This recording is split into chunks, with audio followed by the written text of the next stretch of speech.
Son las 8:48 y recibimos en los estudios de RPP al expresidente de la República, Ollanta Humala Tasso.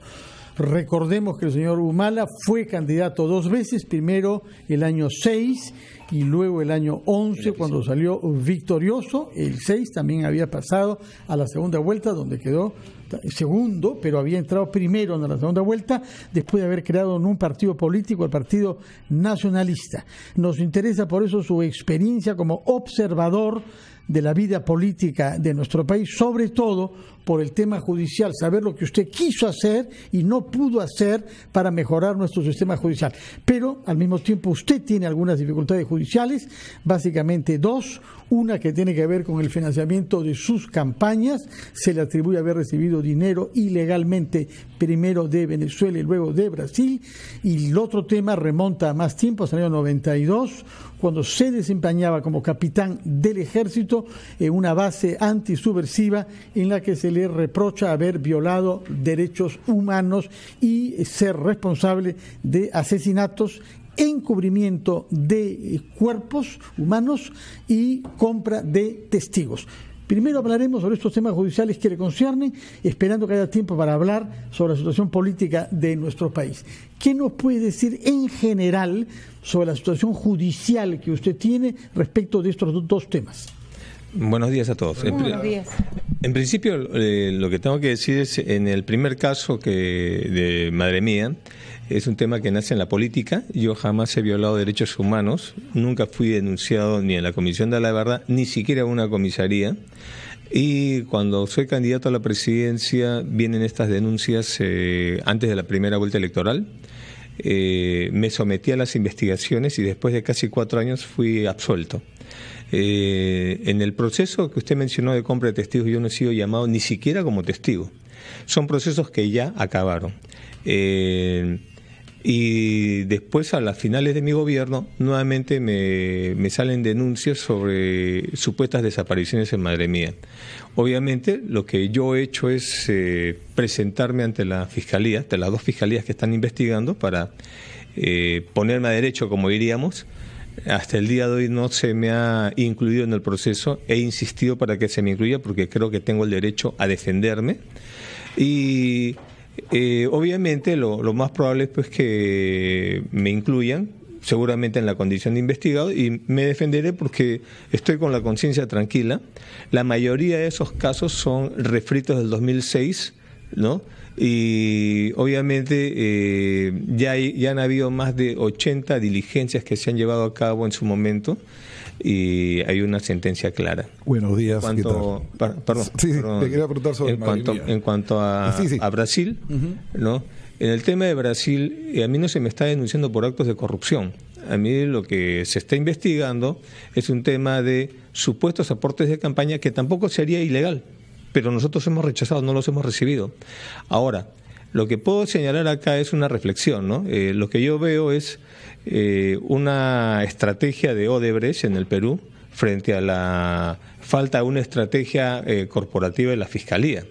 Porque la estrategia de Odebrecht tiene una meta clara, ¿no? Es conservar su patrimonio, que son miles de millones de dólares en el Perú, es blindar a todos sus funcionarios y evitar pagar una reparación civil.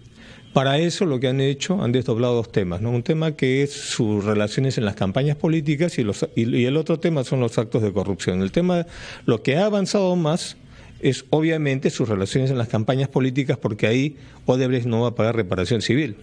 Y en lo que es actos de corrupción que corresponden al gobierno de Alan García y de Alejandro Toledo, ahí no han avanzado mucho. La Fiscalía lo que ha hecho es actuar bajo esa estrategia de Odebrecht, que actúa corporativamente, ¿no? Y ha firmado en una fiscalía un acuerdo de no incriminación, que no tiene base legal en el Perú, porque en el Perú lo que funciona es los acuerdos de colaboración eficaz, en el cual el colaborador tiene que asumir que es culpable, una sentencia y un perdón, un beneficio penitenciario. En este caso, los acuerdos de no incriminación es simplemente no lo condenan, no tiene antecedentes, etcétera, de tal manera que Barata, con ese acuerdo de no incriminación, podría volver a trabajar en el Perú sin ningún problema. Podemos preguntarle, porque en nuestro caso se está volviendo una exposición.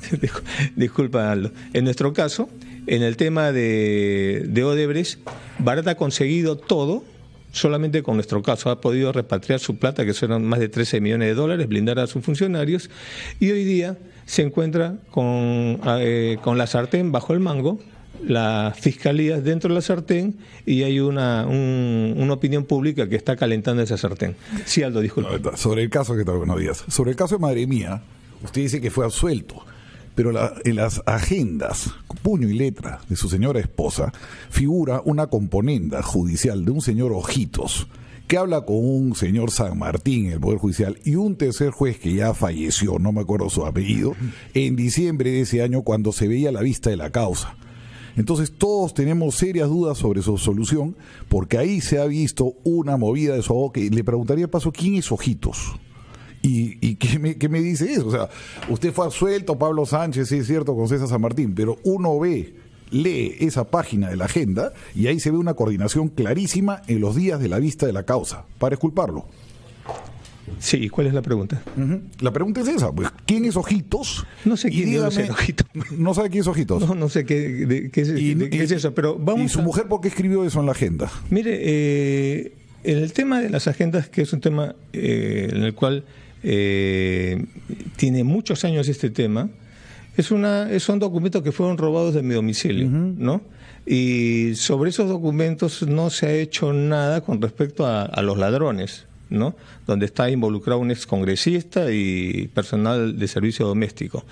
Lo que hay ahí son anotaciones que en realidad eran o expectativas, otras cosas que no. Expectativas, señor Humala, le está diciendo, anda en la mañana a hablar con San Martín y con el juez tal para solucionar el tema de Ollanta en Madre Mía.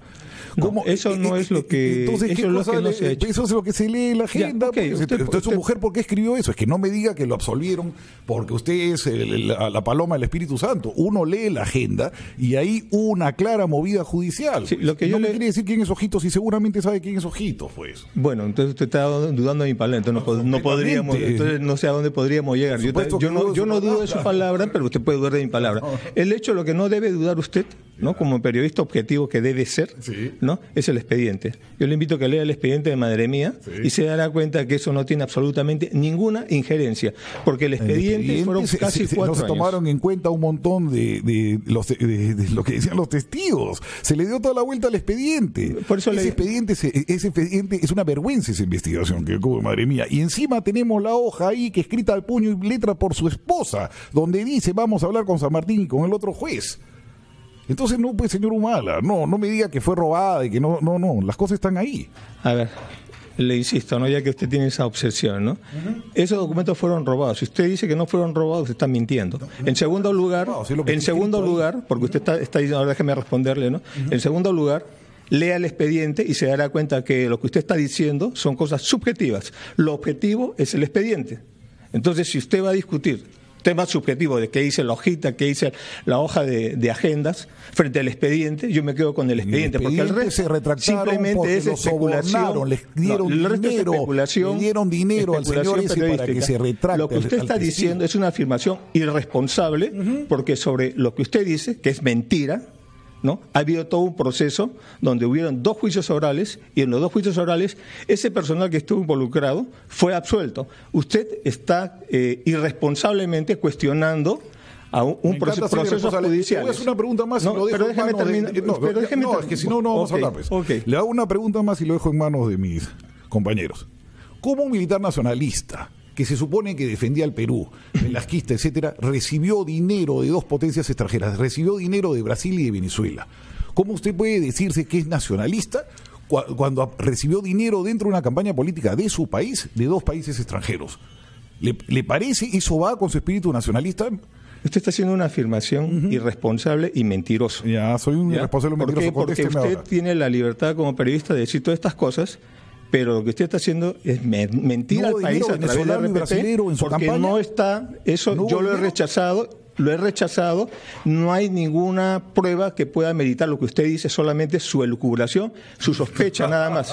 Eso es, pero claro, usted no tiene ningún reparo en mentir descaradamente. ¿De dónde vino el dinero de la campaña? Pero eso ya le he explicado y está en los informes de la OMPE. Lo que usted está haciendo es aprovecharse de su cargo de periodista para mentir y calumniarme a mí. Sí, usted debiera leer el expediente para poder afirmar claramente si hubo o no hubo algún proceso de compra de testigos. Ese proceso no fui involucrado yo. Brasilero, el otro ya ¿Me deja terminar, por favor? A mí me gustaría, antes de ir a la pausa, dejar en claro una cosa.